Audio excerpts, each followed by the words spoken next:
नमस्कार दोस्तों, आइए जानते हैं आज मध्य प्रदेश की बड़ी खबरें। आज की पहली खबर है कि 1.50 लाख परिवारों के बीपीएल कार्ड होंगे निरस्त। भोपाल हर में 1.5 लाख फर्जी गरीब लिस्ट से बाहर होने वाले हैं। गलत तरीके से दस्तावेज तैयार कर गरीबी रेखा में शामिल इन फर्जी गरीबों को जनगणना अभियान के दौरान पहचाना जाएगा। बिलो पॉवर्टी लाइन कार्ड बनवाने के बाद अच्छे खासे घरों में रहने वाले और अच्छा जीवन जीने वाले ये परिवार गरीबों के हिस्से की सुविधा लूट रहे थे। जनगणना अभियान के दौरान होने वाले मकान सर्वे के काम में ऐसे कार्डधारियों को विशेष रूप से पहचान सूची में शामिल किया जा रहा है। भोजशाला केस में जैन पक्ष की एंट्री। भोजशाला मामले में हिंदू फ्रंट फॉर जस्टिस की याचिका के साथ जुड़ी एक अन्य याचिका पर सुनवाई के दौरान जैन पक्ष ने अपने दावे हाईकोर्ट के समक्ष विस्तार से प्रस्तुत किए। सलेखचंद जैन की ओर से एडवोकेट दिनेश राजभर ने दलील देते हुए भोजशाला को प्राचीन जैन गुरुकुल और देवी अंबिका का मंदिर बताया। सोनम रघुवंशी जमानत मामले में 12 मई को सुनवाई। मेघालय सरकार ने आरोपी सोनम रघुवंशी की जमानत के खिलाफ मेघालय हाईकोर्ट में याचिका लगाई है। इस याचिका में अदालत से सोनम रघुवंशी के जमानत वाले आदेश को रद्द करने की मांग की है। याचिका पर संज्ञान लेते हुए हाईकोर्ट ने सोनम को नोटिस जारी कर दिया है। मामले की सुनवाई 12 मई को होगी। एमपी में टीचर्स के नियुक्ति आदेश जारी। मध्य प्रदेश में कई सालों से नियुक्ति की बाट जोह रहे शिक्षकों का इंतजार आखिरकार खत्म हुआ। बुधवार को टीचर्स के नियुक्ति आदेश जारी कर दिए गए हैं। इसी के साथ लोक शिक्षण संचालनालय ने उम्मीदवारों के लिए निर्देश भी जारी किए। माध्यमिक और प्राथमिक शिक्षकों की भर्ती की यह प्रक्रिया 2022 में शुरू हुई थी और 2025 में परिणाम घोषित किया गया था। इसके बाद भी सरकार ने टीचर्स की नियुक्ति नहीं की।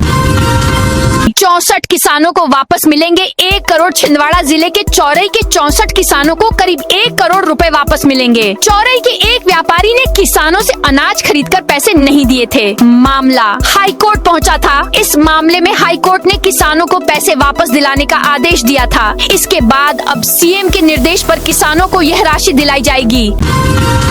एमपी सरकार बुजुर्गों को मुफ्त में कराएगी सोमनाथ द्वारकापुरी के दर्शन। मुख्यमंत्री तीर्थ दर्शन योजना के तहत छतरपुर जिले के वरिष्ठ नागरिकों के लिए एक सुनहरा अवसर आया है। 26 मई को छतरपुर से सोमनाथ और द्वारकापुरी के लिए विशेष तीर्थ यात्री ट्रेन रवाना होगी। धार्मिक यात्रा में शामिल होने के इच्छुक पात्र नागरिक 12 मई तक अपना आवेदन जमा कर सकते हैं। नगर पालिका प्रशासन के अनुसार यह यात्रा 26 मई से शुरू होकर 1 जून तक चलेगी।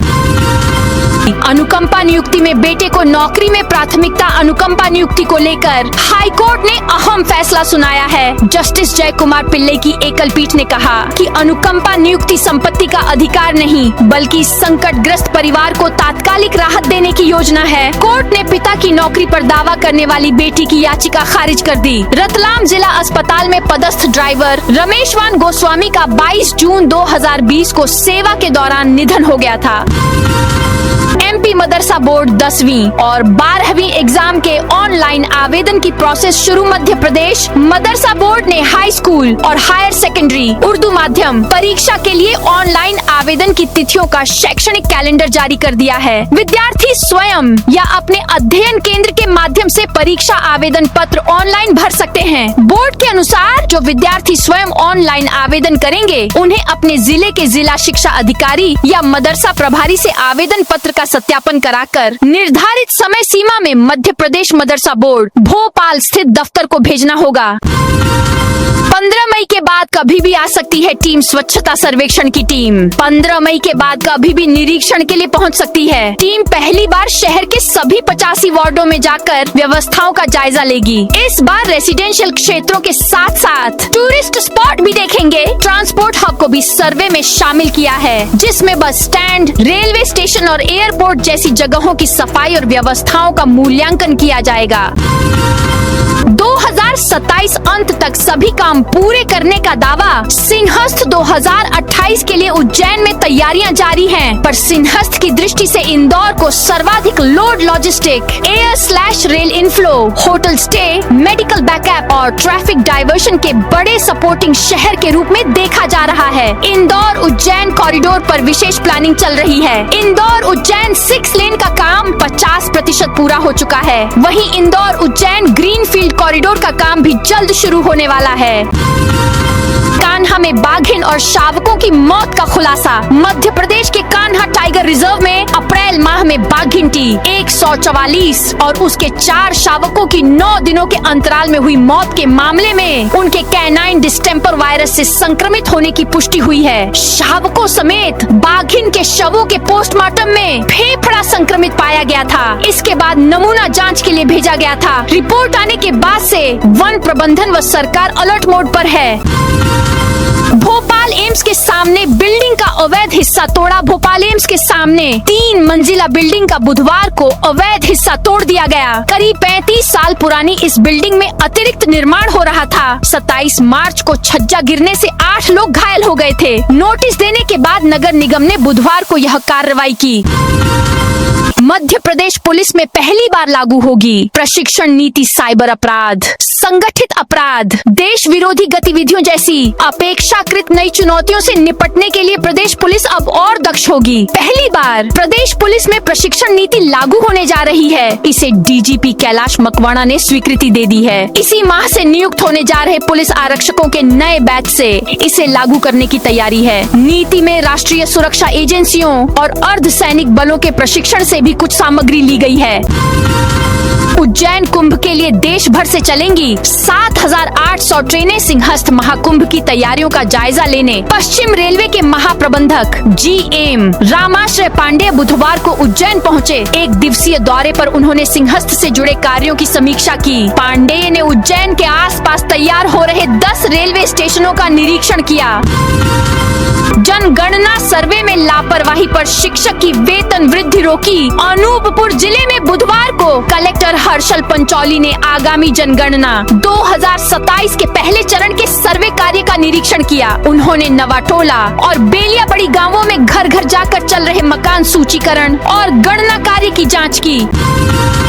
MP के 11 जिलों में आज गरज चमक के साथ बारिश। मध्य प्रदेश में मई माह में मौसम के 2 अलग अलग रंग देखने को मिल रहे हैं। एक तरफ जहां पिछले 1 हफ्ते से बेमौसम आंधी बारिश का दौर जारी है, जिससे प्रदेश वासियों को भीषण गर्मी से राहत मिली है। इसी के चलते आज एक बार फिर प्रदेश के 11 जिलों में गरज चमक के साथ बारिश का अलर्ट तो दिया ही गया है। साथ ही साथ राजधानी भोपाल स्थित राज्य मौसम विभाग ने आगामी दिनों में प्रदेश में येलो अलर्ट के साथ भीषण गर्मी पड़ने की चेतावनी भी जारी की है। 10 मई के आसपास एक और नया वेदर सिस्टम एक्टिव हो सकता है, जिससे उथल पुथल का ये दौर महीने के मध्य तक जारी रहने की उम्मीद है। ऐसे में किसानों को अपनी कटी हुई फसल और उपज को सुरक्षित स्थान पर रखने की सलाह दी गई है। किसान मुद्दों को लेकर कांग्रेस का सड़क सत्याग्रह। मध्य प्रदेश में किसानों के मुद्दों को लेकर प्रदेश कांग्रेस गुरुवार 7 मई को राज्य स्तरीय आंदोलन करने जा रही है। पार्टी की ओर से प्रदेश भर के 7 अलग जिलों में राष्ट्रीय राजमार्ग जाम कर सड़क सत्याग्रह करेगी। आंदोलन के जरिए कांग्रेस सरकार पर गेहूं खरीदी व्यवस्था में विफलता और किसानों के साथ की जा रही वादा खिलाफी का आरोप लगा रही है।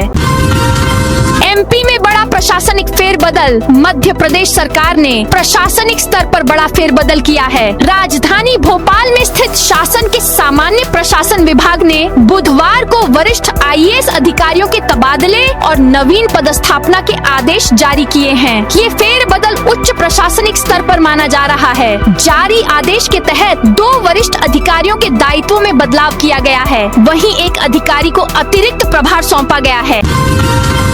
हमीदिया गोलीकांड बड़ा अपडेट। मध्य प्रदेश की राजधानी भोपाल में स्थित सूबे के सबसे बड़े सरकारी हमीदिया अस्पताल में बहुचर्चित गोलीकांड केस में नया अपडेट सामने आया है। दरअसल गोलीकांड के आरोपी शाजेब खान की ओर से सेशन कोर्ट में जमानत याचिका दायर की गई थी, जिसे कोर्ट ने खारिज कर दिया है। सेशन के न्यायाधीश प्रवीण पटेल की आरोपी की जमानत याचिका निरस्त की है। बताया जा रहा है कि मामले की गंभीरता को देखते हुए कोर्ट ने आरोपी को जमानत देने से इनकार कर दिया है।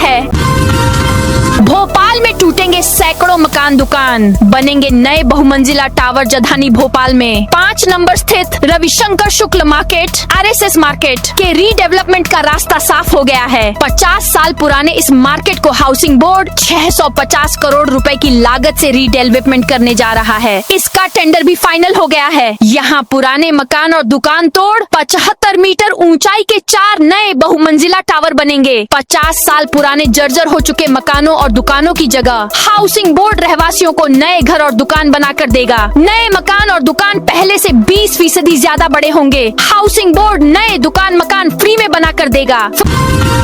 फुटपाथ पर लगे होर्डिंग और यूनिपोल पर हाई कोर्ट सख्त। फुटपाथ और सड़क पर लगे अवैध होर्डिंग और यूनिपोल को लेकर हाई कोर्ट ने सख्ती दिखाई है। जस्टिस विजय कुमार शुक्ला और जस्टिस आलोक अवस्थी की कोर्ट ने जनहित याचिका पर आदेश दिया कि निगमायुक्त द्वारा गठित समिति शहर में नियमों का उल्लंघन करने वाले यूनिपोल और होर्डिंग की जांच जारी रखेगी। समय समय पर निगमायुक्त रिपोर्ट पेश करेंगे। रिपोर्ट के आधार पर आगे की कार्रवाई होगी, लेकिन इसमें 2 माह से ज्यादा का समय नहीं लगेगा। युवाओं को 45 दिन की फ्री ट्रेनिंग। एमपी में युवाओं के लिए गजब योजना चल रही है। उन्हें 45 दिन की फ्री ट्रेनिंग दी जा रही है, जिसमें रहना खाना भी मुफ्त होगा। इतना ही नहीं, युवाओं को सरकार स्टाइपेंड भी देगी। प्रदेश के अन्य पिछड़ा वर्ग के युवाओं को ये सुविधाएं दी जाएंगी। मध्य प्रदेश सरकार ने इनके लिए शौर्य संकल्प प्रशिक्षण योजना शुरू की है। इसके अंतर्गत अन्य पिछड़ा वर्ग के युवाओं को सेना, पुलिस, होमगार्ड और अन्य सुरक्षा एजेंसियों में भर्ती के लिए निःशुल्क ट्रेनिंग दी जाएगी। प्रदेश की पिछड़ा वर्ग एवं अल्पसंख्यक कल्याण राज्य मंत्री कृष्णा गौर ने बताया कि युवाओं को 45 दिन का निःशुल्क आवासीय प्रशिक्षण दिया जाएगा। उन्होंने प्रदेश के ओबीसी वर्ग के प्रतिभावान युवक युवतियों से इस योजना में बढ़ चढ़कर आवेदन करने की अपील की है।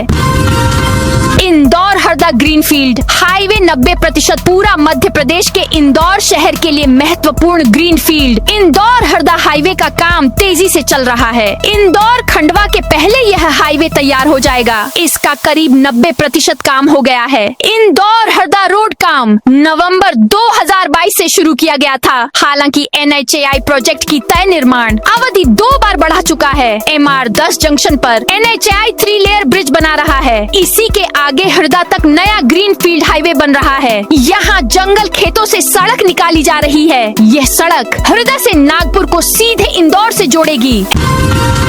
एमपी में संपत्ति कर और जल कर में 100% छूट। मध्य प्रदेश राज्य विधिक सेवा प्राधिकरण द्वारा प्रदेश में 9 मई शनिवार को नेशनल लोक अदालत का वृहद स्तर पर आयोजन किया जा रहा है। इसमें नागरिकों को विशेष सुविधा प्रदान करते हुए संपत्ति कर, जल कर एवं अन्य उपभोक्ता कर के लंबित प्रकरणों में देय अधिभार सरचार्ज पर 100% तक की अभूतपूर्व छूट दी जा रही है। नागरिकों के हित और उन्हें आर्थिक संबल प्रदान करने के उद्देश्य से राज्य शासन द्वारा यह महत्वपूर्ण निर्णय लिया गया है। अब नहीं अटकेगा। घर के नक्शा मंजूरी का काम नगर निगम के 22 जोन पर तैनात बिल्डिंग अफसर, BO और इंस्पेक्टर BI के लंबी छुट्टी पर जाने या फिर अन्य किसी प्रयोजन से कार्यालय व मुख्यालय से बाहर रहने की स्थिति में नक्शा मंजूरी का काम अटक जाता है। ऐसे में आम जन को अपना नक्शा मंजूर कराने के लिए निगम मुख्यालय स्थित बिल्डिंग परमिशन शाखा से लेकर जोन के चक्कर अलग काटना पड़ते हैं। एमपी में संभावित विस्तार से पहले सीएम मोहन यादव ने मंत्रियों को किया तलब। एमपी में लंबे अरसे से मंत्रिमंडल विस्तार की अटकलें लगाई जा रही हैं। इन चर्चाओं के बीच प्रदेश के मंत्रियों को कड़ी परीक्षा से गुजरना होगा। अपनी सरकार के 2.5 साल पूरे होने पर मुख्यमंत्री मोहन यादव उनकी क्लास लेंगे। सभी मंत्रियों को अपने विभागों से संबंधित प्रेजेंटेशन देना होगा। इसके लिए सीएम मोहन यादव ने उन्हें विभाग के वरिष्ठ अधिकारियों के साथ तलब किया है। मंगलवार को कैबिनेट की बैठक के पहले मंत्री परिषद को संबोधित करते हुए मंत्रियों को इसके स्पष्ट निर्देश दिए गए।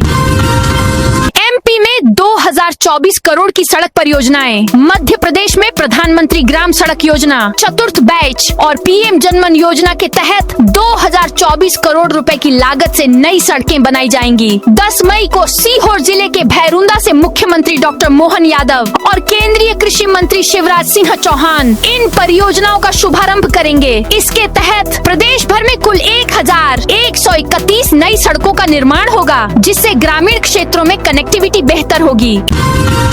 इथेनॉल प्लांट हादसे में 3 अधिकारियों पर केस। नरसिंहपुर जिले के बचा स्थित महाकौशल शुगर मिल के इथेनॉल प्लांट में 2 मजदूरों की मौत के बाद जांच तेज हो गई थी। गोटे गांव SDOP मनीष त्रिपाठी ने बताया कि प्रारंभिक जांच और मृतक मजदूरों के परिजनों की शिकायत के आधार पर बुधवार को प्लांट के 3 अधिकारियों के खिलाफ मामला दर्ज किया गया है। इनमें साइलो अधिकारी शिखर वर्मा, मैकेनिकल इंचार्ज शशिकांत और शिफ्ट हेड विजय मिश्रा शामिल हैं। अब अब नए सिरे से सुप्रीम कोर्ट में सुनवाई। एमपी छत्तीसगढ़ के 2 बड़े खनन कारोबारियों के बीच चल रहे कानूनी विवाद में बुधवार को नया मोड़ आया। सुप्रीम कोर्ट में चल रहे इस केस की सुनवाई के दौरान जस्टिस जेबी पारदीवाला ने खुद को इस मामले की सुनवाई से अलग कर लिया। अब मामला नई पीठ में जाएगा। 17 विभागों में मुख्यमंत्री की नोट शीट पहुंचने के बाद से हलचल भोपाल के राजीव गांधी प्रौद्योगिकी विश्वविद्यालय आरजीपीवी और जबलपुर की मेडिकल यूनिवर्सिटी जल्द ही 3-3 हिस्सों में बंट सकती हैं। आरजीपीवी के नए क्षेत्रीय हिस्से जबलपुर और उज्जैन में बनाए जाने की तैयारी है, जबकि मेडिकल यूनिवर्सिटी के हिस्से भोपाल और उज्जैन में प्रस्तावित हैं। उच्च स्तर पर इस पर जल्द फैसला होने की संभावना है। एमपी में 3000 से ज्यादा सरकारी नौकरियों का मौका। मध्य प्रदेश में अस्पताल सहायकों के 1200 पदों पर भर्ती आज 7 मई से शुरू होगी। इच्छुक कैंडिडेट्स 21 मई 2026 तक फॉर्म भर सकेंगे। अनारक्षित वर्ग के लिए 324, ईडब्ल्यूएस 120, अनुसूचित जाति 192, अनुसूचित जनजाति 240 और अन्य पिछड़ा वर्ग 324 पद आरक्षित हैं। दिव्यांगों के लिए 72 पद हैं। आरक्षण नियमों के तहत महिलाओं, भूतपूर्व सैनिकों और संविदा कर्मियों को भी लाभ मिलेगा। भोपाल से रवाना होगी सोमनाथ स्वाभिमान यात्रा। मध्य प्रदेश से पहली बार सोमनाथ स्वाभिमान यात्रा गुरुवार को भोपाल से रवाना होगी। रानी कमलापति रेलवे स्टेशन पर मुख्यमंत्री मोहन यात्रा ट्रेन को हरी झंडी दिखाकर रवाना करेंगे। यात्रा में प्रदेश भर के 1100 श्रद्धालु शामिल होंगे। हाईकोर्ट ने कहा, किसके निर्देश पर दुकान किया सील? मध्य प्रदेश हाईकोर्ट ने जबलपुर सहायक आबकारी आयुक्त और एसीपी की कार्य प्रणाली पर सवाल खड़े करते हुए पूछा है कि किस कानून के तहत एक दुकान को सील किया है। हाईकोर्ट ने दोनों ही अधिकारियों को हलफनामा पर जवाब पेश करने के निर्देश दिए हैं। एमपी में 3 आईएएस अफसरों के तबादले। राज्य शासन ने बुधवार रात 3 आईएएस अफसरों के तबादले आदेश जारी किए हैं। इनमें 2 अपर मुख्य सचिव के विभागों में बदलाव किया है। गृह विभाग की जिम्मेदारी अपर मुख्य सचिव संजय शुक्ला को सौंपी है। वहीं अब तक अपर मुख्य सचिव सामान्य प्रशासन विभाग GAD की भूमिका निभा रहे संजय शुक्ला के स्थान पर शिवशेखर शुक्ला को सामान्य प्रशासन विभाग का अपर मुख्य सचिव बनाया है। सीहोर के 30 गांवों के लिए 31 करोड़ की सौगात। सीहोर विधानसभा क्षेत्र के 30 गांवों के लिए केंद्र सरकार ने बुधवार को प्रधानमंत्री ग्राम सड़क योजना PMGSY के तहत 16 नई सड़कों के निर्माण को मंजूरी दे दी है। इन सड़कों पर करीब 31.22 करोड़ रुपए खर्च होंगे, जिससे 30 गांवों के लोगों को लाभ मिलेगा। जबलपुर में सुबह 6 बजे से आधी रात तक सफाई शहर को स्वच्छता में नंबर 1 बनाने के लिए नगर निगम ने अब नई रणनीति के साथ सफाई अभियान तेज कर दिया है। इसी कड़ी में सफाई व्यवस्था में बड़ा बदलाव करते हुए अब सफाई कर्मचारियों की ड्यूटी सुबह 6 बजे से लेकर आधी रात तक तय की गई है। इंदौर नगर निगम के ग्रीन वेस्ट प्रोसेसिंग प्लांट पर सवाल। बिचौली हप्सी में सिटी फॉरेस्ट के पास PPP मोड में स्थापित निगम के ग्रीन वेस्ट प्रोसेसिंग प्लांट पर सवाल उठने लगे हैं। इसे लेकर हाई कोर्ट में याचिका प्रस्तुत हुई है। आरोप है कि इस प्लांट की वजह से क्षेत्र का भूजल दूषित हो रहा है। कोर्ट ने बुधवार को याचिकाकर्ता के तर्क सुनने के बाद शासन, नगर निगम और प्लांट संचालित करने वाली एजेंसी को नोटिस जारी कर 14 मई तक जवाब मांगा है। इंदौर में पाकिस्तानी डिग्रियों पर इलाज कर रहे डॉक्टरों के दस्तावेजों की स्वास्थ्य विभाग करेगा जांच। इंदौर में पाकिस्तानी डिग्रियों पर मरीजों का इलाज कर डॉक्टरों के दस्तावेजों की स्वास्थ्य विभाग द्वारा जांच की जाएगी। मामले में जनसुनवाई में कलेक्टर को शिकायत मिली थी। इसके बाद CMHO डॉक्टर माधव हासानी ने सभी जोनल अधिकारी, खंड अधिकारी और प्रभारी चिकित्सा अधिकारियों के लिए पत्र जारी किया, जिसमें आदेश दिया कि शहर में पाकिस्तानी डिग्रियों पर कार्यरत समस्त अस्पताल और क्लिनिक संचालित कर रहे डॉक्टरों के पंजीयन दस्तावेजों का सत्यापन करें। अपंजीकृत पाए जाने वाले डॉक्टरों की सूची बनाकर इस पर कार्रवाई की जाए। 3 दिन में जांच करने के आदेश दिए गए हैं। बता दें कि कलेक्टर को 32 डॉक्टरों के खिलाफ गंभीर शिकायत दर्ज कराई गई थी। राजस्थान की सीमा से कूनो वापस लाया गया चीता। कूनो नेशनल पार्क प्रबंधन ने बुधवार को चीता KP13 को राजस्थान के झालावाड़ राजगढ़ सीमा से ट्रैंकुलाइज कर वापस कूनो में छोड़ा। DFOR थिरकुराल ने बताया कि चीता पूरी तरह सुरक्षित है। उसे पिछले साल 5 फरवरी को कूनो के खुले जंगल में छोड़ा गया था। कुछ दिन बाद वहाँ रहने के बाद रिजर्व जोन से निकलकर राजस्थान के झालावाड़ पहुँच गया था। इंदौर क्राइम ब्रांच का बड़ा एक्शन। क्राइम ब्रांच ने ऑनलाइन सट्टेबाजी के खिलाफ कार्रवाई कार्रवाई करते हुए 7 सटोरियों को पकड़ा है। पुलिस का दावा है कि सटोरियों का नेटवर्क भारत से दूर विदेशों में बैठे संगठित गिरोह से जुड़ा है। आरोपित डायमंड सर्वर के जरिए ऑनलाइन क्रिकेट और कैसीनो सट्टा संचालित कर रहे थे। पुलिस ने 39 मोबाइल, 1.40 लाख कैश और अन्य सामग्री भी जब्त की है। झाबुआ में किसान को मिली अपनी जमीन वापस। झाबुआ में प्रशासन की त्वरित कार्रवाई का एक उदाहरण सामने आया है। रामा तहसील के ग्राम आमलीपाड़ा में एक किसान अमर सिंह वसूनिया को अपनी कृषि भूमि का कब्जा 24 घंटे के भीतर वापस मिल गया। किसान अमर सिंह ने जिला कलेक्टर डॉक्टर योगेश तुकाराम भरसट से जन सुनवाई में शिकायत की थी। उन्होंने बताया कि दबंगों ने उनकी कृषि भूमि पर अवैध कब्जा कर लिया था और विरोध करने पर उनके साथ मारपीट भी की गई। समाजवादी पार्टी के जिला अध्यक्ष कल सिंह मचार भी ग्रामीणों के साथ पीड़ित के समर्थन में मौजूद थे। महिला कांग्रेस प्रदेशाध्यक्ष को 10 करोड़ की मानहानि का नोटिस। रतलाम जिले की आलोट से बीजेपी विधायक चिंतामणि मालवीय ने एमपी महिला कांग्रेस की प्रदेश अध्यक्ष रीना बोरासी सेतिया को मानहानि का नोटिस भेजा है। विधायक ने अपने वकील के माध्यम से रीना बोरासी को 10 करोड़ रुपए का मानहानि नोटिस दिया है। रीना बोरासी द्वारा मीडिया में दिए गए उन बयानों को लेकर यह नोटिस भेजा गया है, जिनमें बोरासी ने विधायक पर यौन शोषण और अवैध कब्जे जैसे गंभीर आरोप लगाए थे। विधायक ने एक स्थानीय चैनल को भी लीगल नोटिस भेजा है। महेंद्र गोयनका केस से अलग हुए जस्टिस पारदीवाला। सुप्रीम कोर्ट में चल रहे खनन कारोबारी महेंद्र गोयनका के चर्चित मामले में एक बड़ा मोड़ आया है। इस केस की सुनवाई कर रहे जस्टिस जेबी पारदीवाला ने खुद को मामले से अलग कर लिया है। अब नई बेंच इस मामले की सुनवाई करेगी। तो दोस्तों, ये थी आज मध्य प्रदेश की बड़ी खबरें। आप इस वीडियो को कौन से जिले से देख रहे हैं, उस जिले का नाम जरूर बताइए।